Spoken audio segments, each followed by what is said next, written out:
రాయపాటి కుటుంబంలో రాజకీయ చిచ్చురేకింది. ఇటీవల టీడీపీకి రాజీనామా చేసి వైసీపీలో చేరుతున్నట్టు రంగబాబు ప్రకటించారు. ఆ సమయంలో టీడీపీ పైన చంద్రబాబు, లోకేష్లపై తీవ్ర ఆరోపణలు చేశారు రంగబాబు.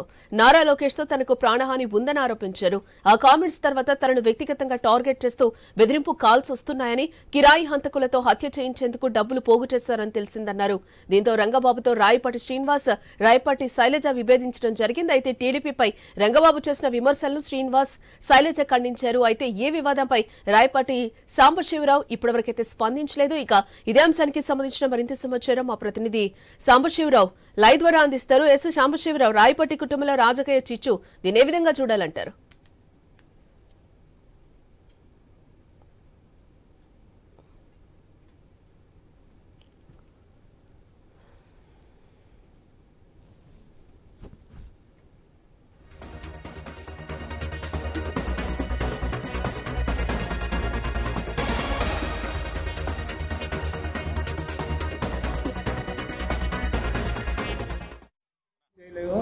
ఎంకరేజ్ అంటే ఇప్పుడు వాళ్ళ ఫాదర్ తోటి అన్నయ్య తోటి మాట్లాడమన్నాం. మరి ఆయన పాజిటివ్ వర్షన్లో లేరనుకుంటాను. దాంతో అప్పుడు డిఫరెంట్ వర్షన్లోకి వెళ్ళడం జరిగింది.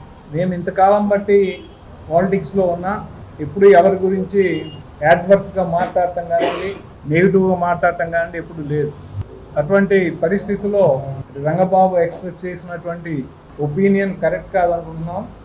మాకైతే మిగతా ఫ్యామిలీ మెంబర్స్ ఎవరం కూడా వేరే ఆలోచన చేయట్లేదు. చంద్రబాబు గారితో కానివ్వండి, లోకేష్ గారితో కానివ్వండి, we don't have any differences. ఏదన్నా ఉంటే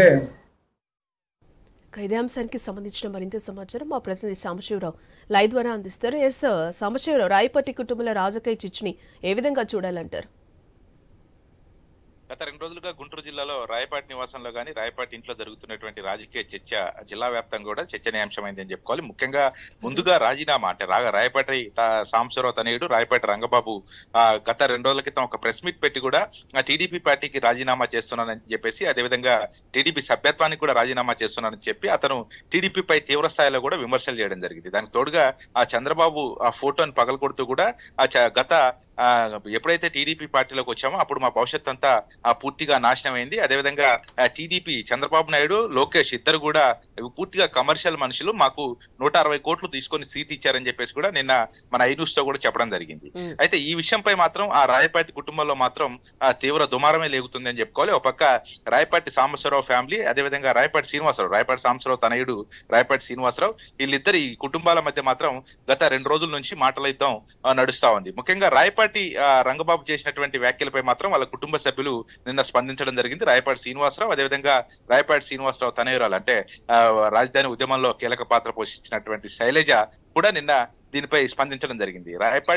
రాయపాటి రంగబాబు పూర్తిగా మతి భ్రమించి మాట్లాడుతా ఉన్నారు. అతని మాటల్లో ఏమాత్రం కూడా అర్థం లేదు. అతని మాటలకి గానీ మా కుటుంబానికి గానీ ఎటువంటి సంబంధం లేదు. మేము టీడీపీని వీడటం లేదు. అదేవిధంగా రాజధాని పట్ల కూడా అతను చేసినటువంటి రాజధాని ఫండింగ్ ఏదైతుందో పూర్తిగా అక్కడ అక్రమాలు జరిగాయి అని చెప్పి దానికి లెక్కలు చెప్పాలని చెప్పేసి కూడా రాయపాటి రంగబాబు చెప్పడం జరిగింది. ఈ నేపథ్యంలోనే రాయపాటి శైలజ దీనిపై కూడా కౌంటర్ ఇస్తూ అక్కడ అన్ని సక్రమంగా జరిగాయి, రాజధాని ఉద్యమంలో ఎటువంటి అక్రమాలు జరగలేదు, రాయపాటి రంగబాబుకు కానీ అతను చేసినటువంటి వ్యాఖ్యలకు కానీ మాకు ఎటువంటి సంబంధం లేదు, మేము టీడీపీలోనే కొనసాగుతున్నామని చెప్పేసి చెప్పడం జరిగింది. ఇదంతా ఒక ఎత్తు అయితే, ఇప్పుడు రాయపాటి సాంబశివరావు కుటుంబం, అదేవిధంగా రాయపాటి శ్రీనివాసరావు కుటుంబం గత కొన్ని సంవత్సరాలుగా కూడా వాళ్ళు రాజకీయంగా గానీ అన్ని విధాలుగా గానీ కలిసి మెలిసి ఉంటున్నటువంటి పరిస్థితి అయితే ప్రస్తుతం గుంటూరు జిల్లాలో ఉంది. రాయపాటి కుటుంబం అంటే రాయపాటి సాంబశివరావు, అదేవిధంగా రాయపాటి శ్రీనివాసరావు అని చెప్పి చెప్తారు. అయితే రాయపాటి రంగబాబు నిన్న తీసుకున్నటువంటి స్టాండ్ పట్ల మాత్రం తీవ్ర విమర్శలే వాళ్ళ కుటుంబంలో వ్యక్తం అవుతున్నట్టు కనపడతా ఉంది. ఎందుకంటే మనం చూసాం నిన్న రాయపాటి రంగబాబు మాట్లాడేటప్పుడు వాళ్ళ కుటుంబ సభ్యులు ఎవరు కూడా పక్కన లేనటువంటి పరిస్థితి. నిజంగా ఆ రాయపాటి ఎంపీ సాంబశివరావు ఇక్కడ ఎంపీ రాయపాటి సాంబశివరావు ఎక్కడ కూడా కనీసం ఒక్క మాట కూడా స్పందించలేదు. ఎందుకు? అతను పార్టీకి రంగబాబు మాత్రమే రాజీనామా చేశారు, రంగబాబు మాత్రమే సభ్యత్వానికి రాజీనామా చేశారు తప్ప ఇక్కడ రాయపాటి సాంబశివరావు గాని, అదేవిధంగా రంగబాబు సతీమణి గాని వాళ్ళ కుటుంబంలో ఒక్కరు కూడా ఈ విషయంలో గాని అతని పక్కన మేమున్నామంటూ ఎవరు కూడా ముందుకు వచ్చి మేము పార్టీకి వ్యతిరేకమని ఎవరు కూడా చెప్పిన పరిస్థితి లేదు.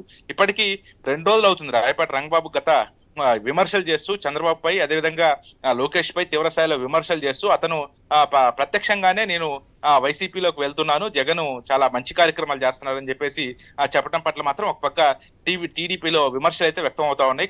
ఇతనికి వైసీపీ పార్టీ దగ్గరుండి ఇతన్ని ఈ రకంగా ఎన్నికల ముందు బదనాం చేయడానికి ఈ రకంగా అతన్ని ఇబ్బందులకు గురి చేస్తా ఉన్నారు. అయితే వైసీపీ మాటలని రంగబాబు తీవ్రంగా నష్టపోతా ఉన్నారు, అసత్యాలు మాట్లాడుతున్నారని చెప్పేసి కూడా టీడీపీ నాయకులు విమర్శలు చేస్తున్నటువంటి పరిస్థితి. మరి ఈ విషయంపై అయితే ఇప్పటి వరకు ఎంపీ రాయపాటి సాంబశివరావు అసలు ఇప్పటి వరకు స్పందించలేదు. కనీసం అతన్ని ఆల్రెడీ రాయపాటి సాంబశివరావు పార్టీలోనే కొనసాగుతా ఉన్నారు. ఒక రంగబాబు మాత్రమే ఈ పార్టీకి రాజీనామా చేసినటువంటి పరిస్థితి. ఇదంతా కూడా ఒక పొలిటికల్ హైడ్రామా అనేది మాత్రం అంటే దీనికి సంబంధించి బెదిరింపు కాల్స్ వస్తున్నాయని కూడా రంగబాబు చెప్పడం జరిగింది. నాకేమైనా జరిగితే కూడా లోకేషే బాధ్యత తీసుకోవాలని కూడా ఆయన చెప్పడం జరిగింది. అదంతా కూడా మీడియాకు చూపిస్తున్నానని కూడా కొన్ని వ్యాఖ్యలు చేశారు. ఏంటి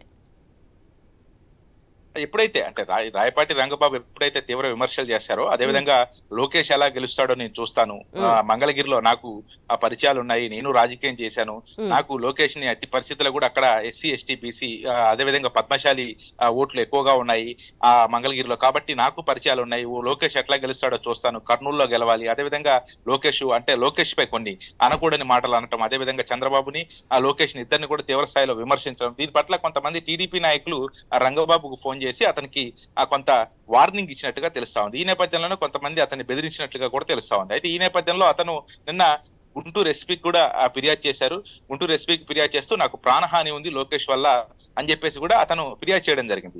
ఈ అంశాలన్నీ అంటే నిన్న మొత్తం ఒక పక్క రాయపాటి శ్రీనివాసరావు కుటుంబం, ఒక పక్క రాయపాటి సాంబశివరావు కుటుంబం, అంటే రాయపాటి సాంబశివరావు కుటుంబంలో మాత్రం రంగబాబు మాత్రం ఒక్కలే బయటకు వచ్చి ఈ రకంగా విమర్శలు చేస్తున్నారు తప్పితే వాళ్ళ కుటుంబంలో ఎవరు కూడా ఇప్పటి వరకు బయటకు వచ్చి ఇటువంటి విమర్శలు కానీ ఇటువంటి ఆరోపణలు కానీ ఇప్పటి వరకు చేయలేదు.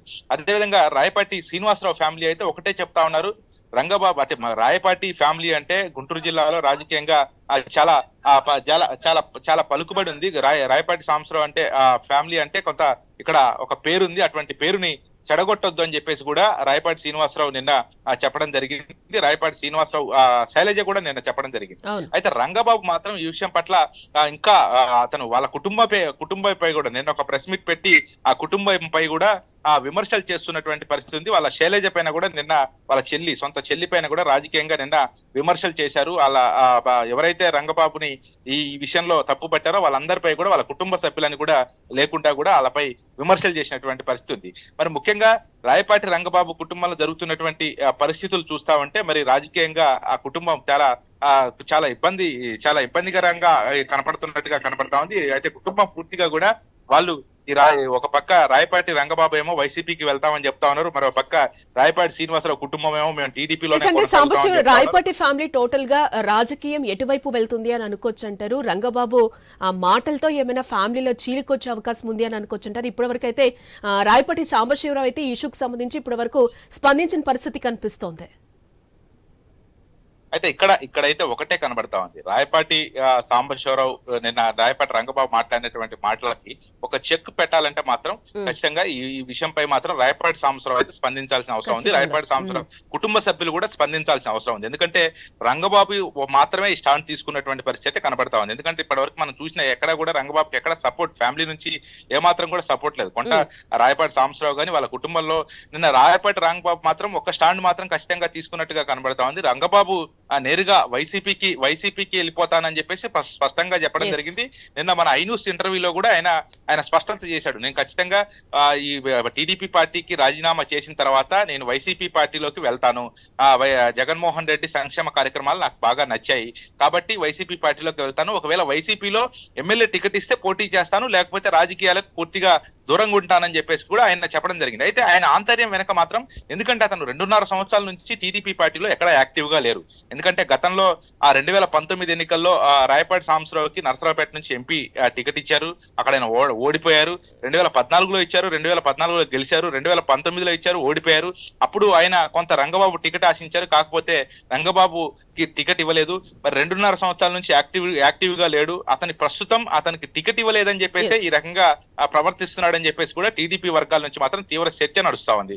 మరో పక్క రంగబాబు మాత్రం మరి వైసీపీలో టికెట్ ఆశించే ఇటువంటి కార్యక్రమాలు చేస్తూ చంద్రబాబు పై అదేవిధంగా లోకేష్ పై విమర్శలు చేస్తా ఉన్నారని చెప్పేసి కూడా టీడీపీకి సంబంధించినటువంటి నాయకులు అయితే ఆరోపిస్తా ఉన్నారు. ఈ వర్గం మొత్తం అంటే రంగబాబు వర్సెస్ రాయపాటి ఫ్యామిలీ లాగా మాత్రం ఈ యొక్క ఎపిసోడ్ నడుస్తున్నటువంటి పరిస్థితి అయితే ఉంది. మరి ఇది ఎంతవరకు దారి తీస్తుంది, మరి కుటుంబంలో ఈ రంగబాబు నిన్న చేసినటువంటి వ్యాఖ్యల పట్ల మాత్రం కాస్త చీలికి వచ్చే అవకాశం ఉందా? ఒకరిపై ఒకరు విమర్శలు చేసుకుంటున్న నేపథ్యంలో వీటన్నిటికీ ఒక చెక్ పడాలంటే రాయపాటి సాంబశివరావు మీడియా ముందుకు వచ్చి ఆయన అభిప్రాయాన్ని తెలియజేస్తే అసలు కుటుంబం ఒకటిగా ఉంటుందా, లేకపోతే ఒక కుటుంబం వైసీపీ, ఒక కుటుంబం టీడీపీగా మారిపోతుందా అనేది తెలిసే అవకాశం అయితే కనబడతా ఉంది.